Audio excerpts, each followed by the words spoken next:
Boa noite a todos.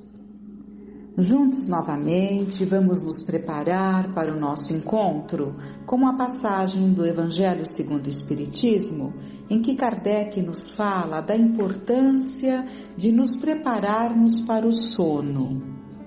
Então, assim como nós devemos nos preparar para o nosso dia, nós temos que nos preparar para o nosso sono. E Kardec coloca no momento de dormir.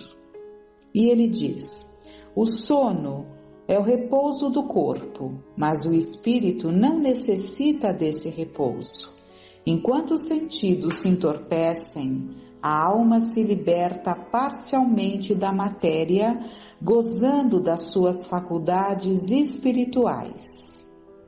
O sono foi dado ao homem para a reparação de suas forças orgânicas e das suas forças morais, enquanto o corpo recupera as energias gastas no estado de vigília, o espírito vai se retemperar entre os outros espíritos. Daí a importância desse preparo para o sono, para que ao nos desprendermos do nosso corpo, nós busquemos ali as companhias que nos trarão coisas boas, que nos ajudarão a nos prepararmos para enfrentar a vida pela manhã com mais segurança, com mais confiança, com mais determinação. Então, esse período do sono é extremamente importante. Seria impossível nós conseguirmos viver se não tivéssemos esses momentos de contato com os outros espíritos, com afetos queridos, com espíritos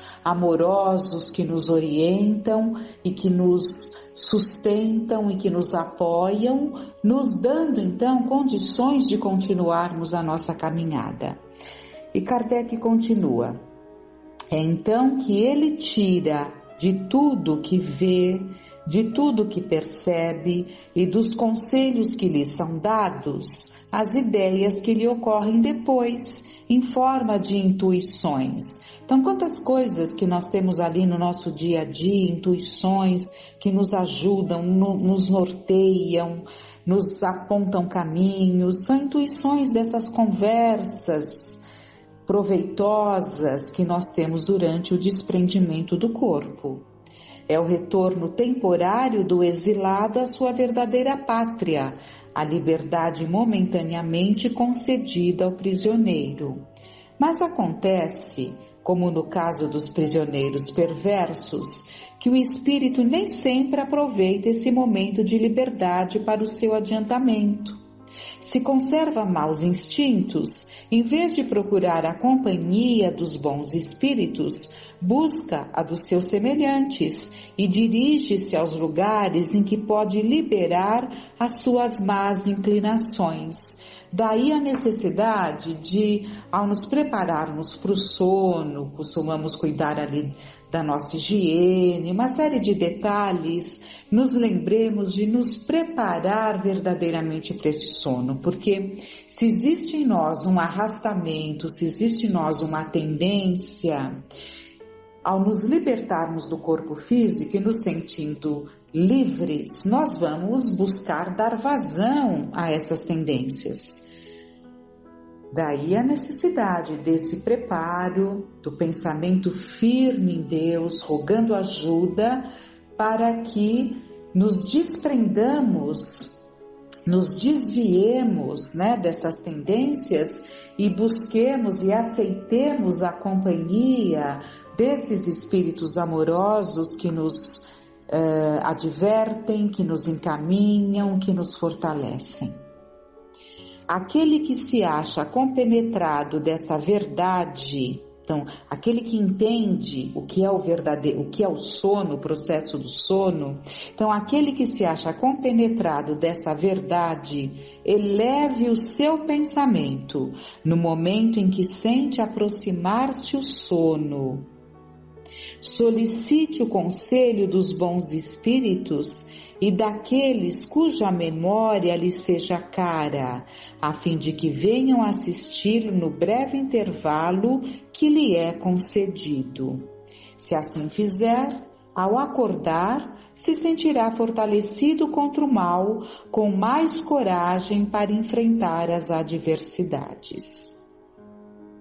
E a prece seria, nesse momento do desprendimento, é uma sugestão de prece, mas é algo que temos que verdadeiramente fazer, da forma como fizermos.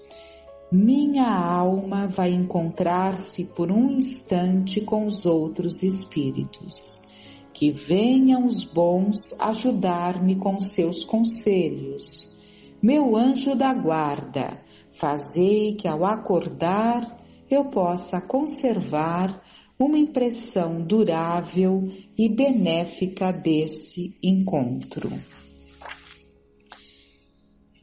Então, depois desse grande alerta, desse preparo, vamos retomar o capítulo que nós temos visto aí há 15 dias atrás e nos demais encontros, do capítulo 12, retomando o capítulo Aprofundando Experiências, é o capítulo 12, Aprofundando Experiências.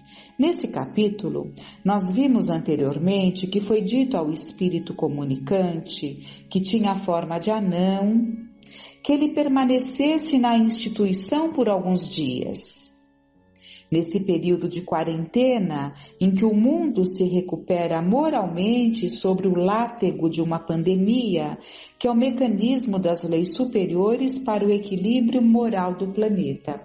Então, Eurípides, naquele diálogo que ele estava tendo com o espírito, que se manifestava através da médium Malvina, ele diz para que esse espírito permanecesse, em dado momento, ele diz para que o espírito permanecesse naquela instituição, em que eles estavam ali desenvolvendo esse trabalho, para que ele pudesse estar ali nessas companhias e poder se beneficiar de tudo aquilo que ele poderia receber naquele ambiente. E ele diz que o ambiente era muito favorável, porque a humanidade se encontra, em plena quarentena, e é importante ressaltarmos, quarentena que o mundo, nesse período de quarentena em que o mundo se recupera moralmente. Então não nos esqueçamos, não nos desviemos do objetivo da pandemia, porque existe um objetivo maior em tudo isso, porque nada acontece sem a permissão de Deus. Então existe um objetivo e temos falado isso constantemente. E o objetivo é recuperar moralmente a humanidade, que sob o látego é um chicote, que sobre o látego de uma pandemia, que é um mecanismo das leis superiores, para trazer o equilíbrio moral ao planeta. A história mostra, se nós pensarmos aí na história da nossa humanidade, a história nos mostra que em todas as nações, em todos os tempos, depois da decadência moral, vem a decadência econômica, vem a derrocada econômica. Então, primeiro a derrocada moral, a perda dos valores, morais, éticos, e como consequência, a decadência econômica. Em outros tempos, a decadência dos exércitos, Então, nós vemos que nós vivemos então esses tempos como decorrência da derrocada moral que veio se acentuando nas últimas décadas do século passado, atingindo sua culminância nunca imaginada. Não sei se vocês concordam, mas essa decadência atinge essa culminância nunca imaginada por nós, com certeza nunca imaginada neste século. Então, essa decadência ela veio se acentuando nas últimas décadas do século passado e atinge a sua culminância agora, nesse século que vivemos. Vivemos tempos que se caracterizam pela predominância dos instintos primitivos e as manifestações dos sentimentos de beleza e amor muitas vezes são asfixiados pela crueza dos atormentados, dos desequilibrados. Crueza é cru, crueza é cru. Então, o despreparo, né, de tantos atormentados, tantos desequilibrados, que podemos estar com certeza nesse perfil. Então, os desequilíbrios, né, dos atormentados acabam asfixiando a beleza, os sentimentos de amor, né? Sentimentos de beleza, sentimentos de amor dos mais preparados, digamos assim. Então, essas manifestações de amor, essas manifestações de beleza, manifestação de beleza seria a busca do belo, né? Saindo ali do primitivismo e alçando o belo, em busca ali de uma perfeição. É o caminho do espírito, porque o espírito ele caminha para o bem, para o justo e para o belo. Então, o belo faz parte desse processo de crescimento. Então, fica muito claro para nós que nós estamos vivendo esses tempos em que os instintos primitivos estão falando muito alto, asfixiando, matando as manifestações de beleza e de amor. E esse espírito vingativo, pegando ali no livro, esse espírito vingativo preso há séculos pelas cadeias, pelas algemas, isso nós vimos no encontro passado, né? Ele manifesta-se ali muito vingativo, né? Esse espírito que permanecia há séculos presos pelas algemas do ódio. Ele tinha sido, não sei se todos se lembram, um judeu anão, e como tal sofreu as perseguições da Inquisição, né? Então ele acusava Jesus e seus infames seguidores de trabalharem nas sombras para transformarem a terra numa grande Sodoma e Gomorra. E ele é convidado a observar as mudanças positivas daqueles a quem perseguia, agora verdadeiramente trabalhando pela causa do Cristo. Então, o propósito, quando ele é convidado para permanecer na instituição, é que ele possa observar aqueles a quem ele persegue, que são muitos, mas especialmente ele estava perseguindo aquele casal, né, que havia sido ali, que havia sido os algozes por ocasião da Inquisição. E observando o comportamento ali daquele dirigente, um dos dirigentes da casa, ele poderia modificar ali aquele sentimento tão forte, tão ferrenho de ódio.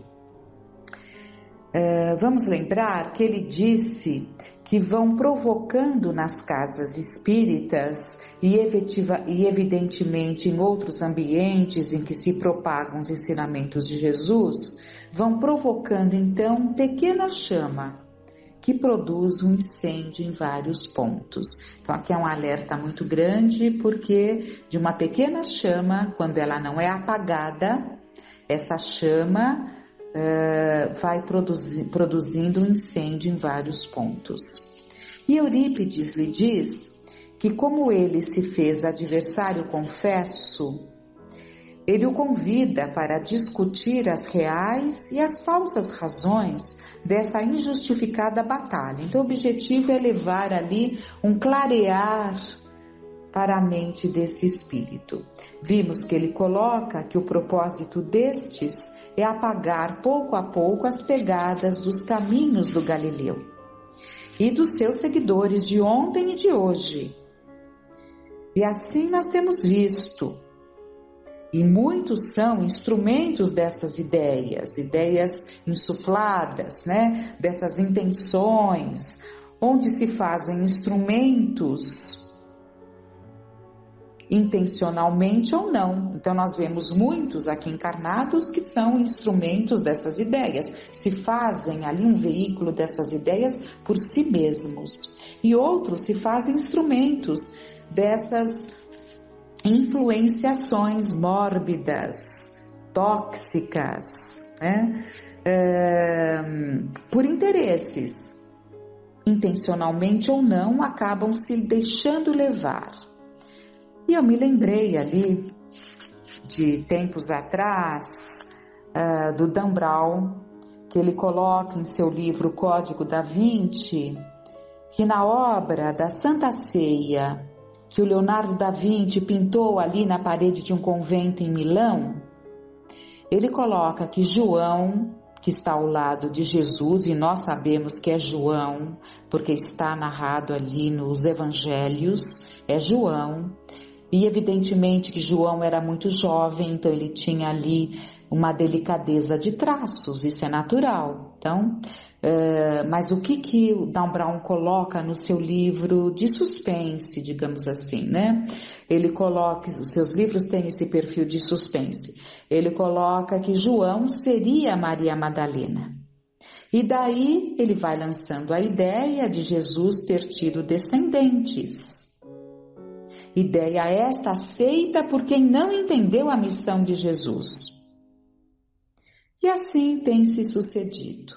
E nós cristãos assistimos a tudo isso que vem ocorrendo e nem sempre atentos aos estragos que estão sendo feitos, especialmente nas cabeças dos jovens.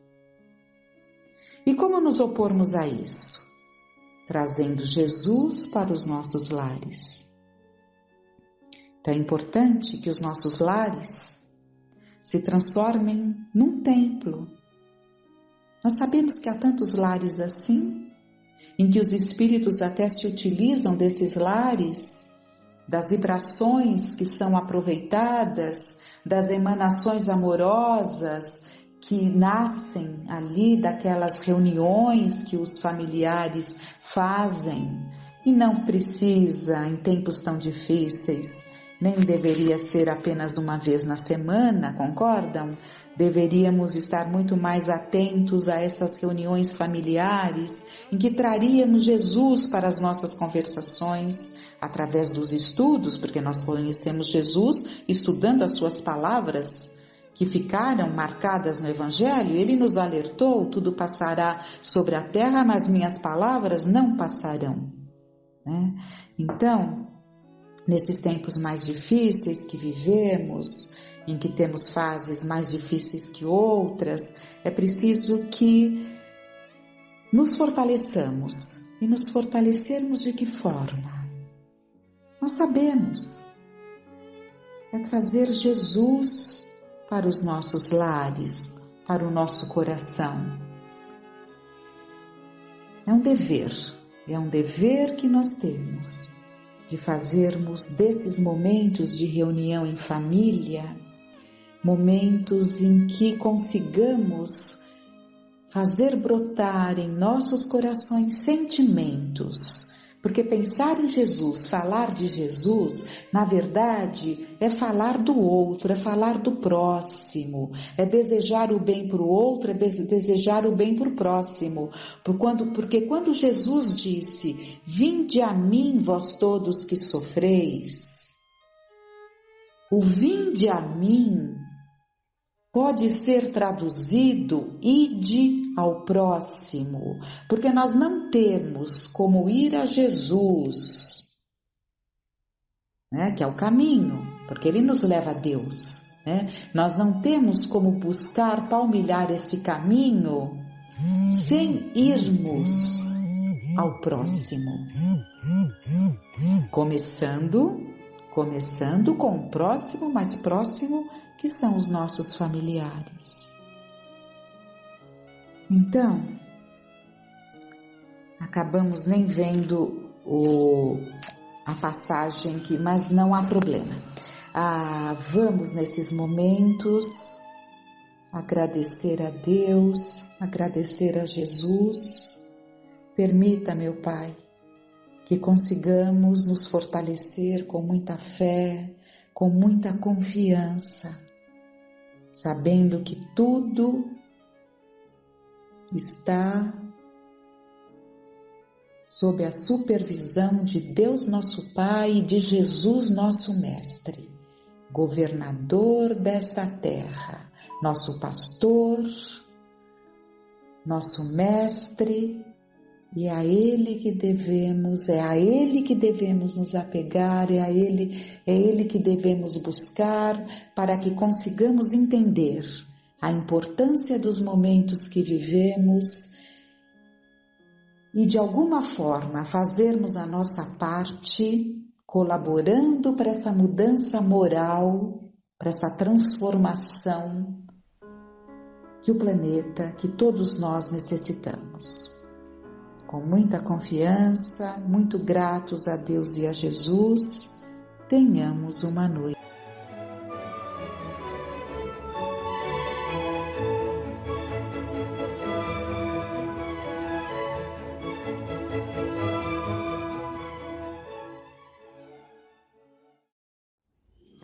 Olá a todos, hoje nós trouxemos do livro Encontro Marcado, que é um livro psicografado pelo Chico Xavier através do Espírito de Emmanuel, em que ele fala sobre socorro e benevolência, a caridade e a perseverança. E esse é um tema sempre abordado, a questão da caridade, né? No entanto, é um tema, por ser tão abordado, é porque ele traz ali muita relevância e nos traz ali muitas reflexões a respeito. Ele nos diz aqui, socorro e benevolência. Curioso é examinar como é fácil seguir o caminho da caridade até o meio. Tão fácil que o princípio dele é acessível a qualquer um. Isso porque se no início das boas obras pode realizar-se através de impressões externas, a complementação deve ser feita no cerne da vida íntima. Então ele vai nos mostrar aqui que a caridade ela começa muitas vezes por manifestações externas, por doações, mas para que ela se complete, ela necessita de um complemento dentro de cada um de nós, né? Que envolva ali não só a nossa atitude, mas aquilo que motiva aquela atitude, aquilo de alguma forma mobilize as fibras ali do nosso sentimento. Ele dá alguns exemplos. Mobilizaremos recursos materiais diminuindo o infortúnio de companheiros que a penúria vergasta, né? Então podemos minimizar ali a dor, a fome daqueles que a pobreza ali dilacera e podemos diminuir isso com recursos materiais. No entanto, a fim de aprendermos as lições da bondade, é forçoso que saibamos doar tanto quanto possível esforço e presença pessoal na solução dos problemas que lhe digam respeito. Então é muito importante a ajuda material, a doação, mas ele coloca que é extremamente importante que dentro do possível nós possamos doar o quê? O nosso esforço, né? A nossa presença pessoal ali. Porque estando presente, nós observamos, nós aprendemos, né? Nós aprendemos a ser ali mais solidários, a empatia, do que fazermos ali a caridade a uma certa distância, né? É claro que estamos num momento bem particular, em que nem sempre é possível a nossa presença, mas essa reflexão é muito interessante, né? Que ainda que não esteja presente, ele fala do esforço, né? E a gente lembra aqui daquela passagem do Evangelho em que a mãe, ela leva ali as roupinhas, né, que ela confecciona para as pessoas mais carentes. No entanto, ela leva a filha, e mais do que isso, ela convida a filha também a produzir, né, as doações. Ou seja, quantas vezes quem tem habilidade pode fazer um tricô, pode fazer um crochê, pode fazer um pano de prato, pode fazer um próprio alimento que vá ali ser uma doação para quem necessita. Então ali não está não só o ato de doar, mas está ali o esforço pessoal, né? E se feito com carinho, naturalmente aquele carinho ele acompanha tudo aquilo que é produzido. Ele diz ainda: partilharemos de sabores e aflições dos vizinhos, especialmente quando a própria tranquilidade nos permite articular bons conselhos. Mas para que o nosso testemunho de fraternidade seja completo, cabe-nos regozijar-nos sinceramente quando os vizinhos se mostram felizes, sem qualquer necessidade de nosso auxílio. Esse é um ponto dos mais interessantes, né? Quando fala que quando o vizinho, um conhecido ali precisa de ajuda, um processo de doença, sobretudo uma doença grave, nós somos muito solidários, né? Aquilo nos comove, nos colocamos à disposição, né? Ele fala sobretudo quando a própria tranquilidade nos permite articular bons conselhos, porque também tem essa condicional, né? Nós ajudamos quando estamos mais tranquilos, quando estamos ali mais equilibrados, e essa ajuda deveria ser constante, né? Quando estamos bem ou quando não estamos, nos esforçarmos para dedicarmos ali, ainda que seja momentos, mas que estejamos ali atenciosos à necessidade do outro. Então ele fala que nós somos solidários, nós ajudamos ali um vizinho, por exemplo, mas ele fala, para a caridade ser completa, seria nós nos alegrarmos pela felicidade dos outros, dos nossos vizinhos, mesmo que eles não dependam da nossa ajuda. Então, voltando àquele ponto, nós temos muita facilidade em ser solidários na dor. Sobretudo se acontece alguma coisa com alguém que é da mesma idade que a nossa, se acontece alguma coisa com um filho, que esses filhos têm a mesma idade que os nossos filhos, automaticamente nós já nos projetamos ou imaginamos os nossos filhos na mesma situação. Mas será que nós ficamos felizes com a felicidade do outro? Será que nós vibramos quando o outro fala, eu estou muito bem, eu estou muito feliz? Às vezes alguém fala, eu estou muito feliz, a gente pensa, nossa, que pessoa estranha, né? Como pode alguém estar tão feliz assim? Então, é claro que isso que a gente está falando é uma brincadeira, mas que tem o seu fundo de verdade, né? Nós temos ainda muita dificuldade em sermos solidários com a alegria do outro, né? Então, isso é um exercício de caridade, porque às vezes pensamos, poxa, por que eu não consigo isso? Por que não comigo? Por que as coisas não dão certo quando dão para o vizinho? Por que o filho dele se sobressai aparentemente de uma maneira muito mais tranquila na vida e os meus não? Enfim, a gente acaba fazendo essas comparações. Então, é um exercício nos alegrarmos com a alegria do outro, vermos que as pessoas estão crescendo sem a nossa dependência. Isso ele fala aqui, né? Sem qualquer necessidade do nosso auxílio, vermos alguém que está bem ali sem precisar da nossa ajuda.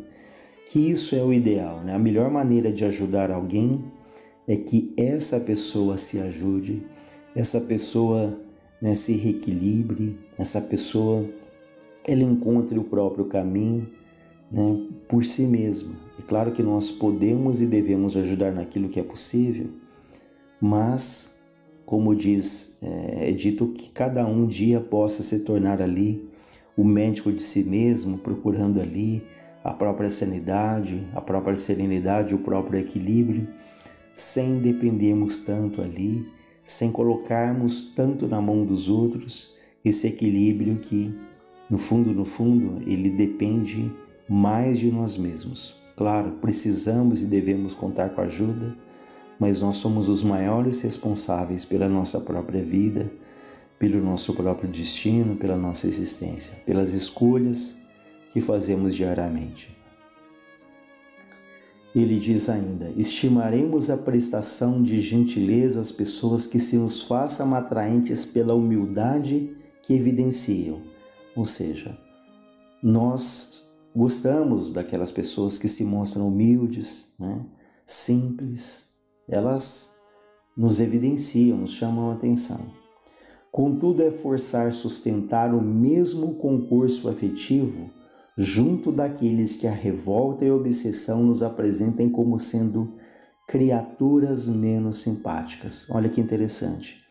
Somos propensos então a ter simpatia pelos que se mostram humildes, né? Mas temos uma dificuldade enorme em sustentar, em ter essa mesma afetividade por aqueles que se apresentam revoltados, os obsediados, né? Aqueles que são indiferentes a nós, aqueles que são irônicos. Então são testes ali. A gente vê isso mesmo no trabalho assistencial, aqueles que vão ali, aqueles que vão em busca de ajuda, que são gratos, que são simples, que são humildes, mas também aqueles ali com grandes dificuldades, né? Que demonstram ali aquele orgulho, aquela indiferença, a ironia, né? Então são testes ali para os trabalhadores, para tratarem bem aqueles que se mostram simples, humildes, mas também tratarem bem, né? Claro, com a energia quando se faça necessária da disciplina, mas não entrar ali naquela vibração difícil quando encontra alguém indiferente, com descaso, com ironia, né? Então é uma luta, é um exercício, né? Para que nós aprendamos ali gradativamente a sermos bons com todos, né? Com aqueles que nos gostam de nós, com aqueles que não gostam, com aqueles que são calmos, com aqueles que são menos simpáticos a nós, né? O que não significa concordar com as atitudes de todos, mas ali esse exercício de procurar ali compreender, né, o momento em que cada um se encontra. Alegrarmos-nos com as tarefas da assistência social quando as vantagens diversas nos asseguram a euforia de corpo e alma. Entretanto, para demonstrarmos compreensão de solidariedade real, é preciso saber olvidar, né, esquecer a enxaqueca, o desgosto, a fim de sorrir encorajando os irmãos em lides, né, nas lutas aqui na Terra, em lides expiatórias. Então nos traz alegria ali o trabalho na assistência social, né, quando aquilo nos faz tão bem, mas ele fala aqui também dos momentos de sacrifício, né, de às vezes silenciarmos ali uma enxaqueca, uma dor de cabeça, algum desgosto que trazemos ali, para que, estando num trabalho assistencial, nós possamos transmitir ali o encorajamento, né, uma palavra ali, a nossa atenção, a nossa escuta para aqueles que estão em dificuldades, muitas vezes maiores do que as nossas. Então ele fala que isso também é caridade, né? Silenciarmos em alguns momentos as nossas próprias dores, pensando ali no próximo. Caridade, indiscutivelmente, é a senda do amor, contudo, para alcançar a vitória espiritual a que ela nos guia, é necessário trilhar a dos júbilos do começo, as dificuldades do fim. Então vejam, trilhar ali o caminho da caridade, das alegrias do início, né? Quando nós nos entusiasmamos, quando começamos a fazer alguma coisa, nos engajamos em um trabalho, é aquela euforia, aquela vontade de mudar o mundo. Mas quantas vezes surgem as primeiras dificuldades, os primeiros desafios, as primeiras discussões, as primeiras desavenças, nós já abandonamos ali, como diz o livro dos mensageiros, os missionários da luz fala, abandonamos a pretexto de incompreensão alheia, em que nós começamos com todo entusiasmo, mas alegamos ali que não somos compreendidos, que não somos valorizados, que é um lugar onde há tantas pessoas difíceis, esquecidos de que nós também somos difíceis, temos as nossas dificuldades, assim como temos as nossas qualidades. E é justamente esse convívio, esse exercício de auxílio mútuo, né, do falar, mas de silenciar em alguns momentos, é que nos vai ali tornando espíritos melhores, mais conscientes, mais caridosos, né? Então é um exercício constante da caridade para fazermos, né, termos essas atitudes, ainda que não tenhamos plena vontade de fazer aquilo. Mas olha, Eu não faço isso, eu não faço aquilo porque ainda não me senti tocado no coração. Ainda não me sinto preparado para isso, né? Mas a gente lembra uma vez mais a frase de André Luiz que diz: a disciplina antecede a espontaneidade. Ou seja, no primeiro momento nós vamos fazer, talvez até porque a nossa consciência cobra, para que aquilo com o tempo se torne ali uma expressão da nossa vida, que a gente vai ali ser caridoso de uma maneira natural. Mas por hora é muito normal que possamos ali fazer, mesmo sem ter muita vontade, porque ao longo do trabalho, ao longo do caminho, ao longo do trajeto, nós vamos descobrindo o bem que aquilo faz, primeiro a nós, depois aos outros, né? Aos outros que amamos, aos outros que temos dificuldades. Então que esse trabalho, que esse exercício, que esse esforço, ele é muito importante, né? Então, mais uma vez repetimos a frase que diz, de André Luiz, que fala que a disciplina, ela antecede a espontaneidade. E tem uma frase que diz, né, que a caridade ela é uma virtude que se pratica sem se perceber, que se empresta sem se pensar no retorno, que se exterioriza como um perfume sem que ninguém saiba de onde veio. Então essa imagem até poética, né, de um perfume que se exterioriza sem que ninguém saiba de onde veio. É como se fosse um grande campo com muitas flores em que você passa ali e você sente aquele perfume, né, por exemplo, dos eucaliptos, mas você não sabe exatamente de onde veio, qual é a flor ou qual é a árvore que está doando mais ou menos, você simplesmente sente, né? Então, da mesma maneira, é um convite para que nós façamos aquilo que precisa ser feito, sem nos preocuparmos se alguém não retribui, se alguém não reconhece, se alguém é indiferente, né? Porque o mais importante do que ser reconhecido é sentir aquilo dentro de nós, é fazer aquilo com boa vontade. Então fica aí para a nossa reflexão. Que Deus nos ilumine, que Deus nos ampare, que luz se faça no nosso lar, que luz se faça entre todos os lares, iluminando todos os doentes do corpo e da alma, iluminando a todos os médicos, a todos os enfermeiros, a todos aqueles que receberam a missão de aliviar a dor de tantos companheiros. Que Jesus então nos fortaleça, Frei Fabiano de Cristo, ore por cada um de nós. Graças a Deus, graças a Jesus.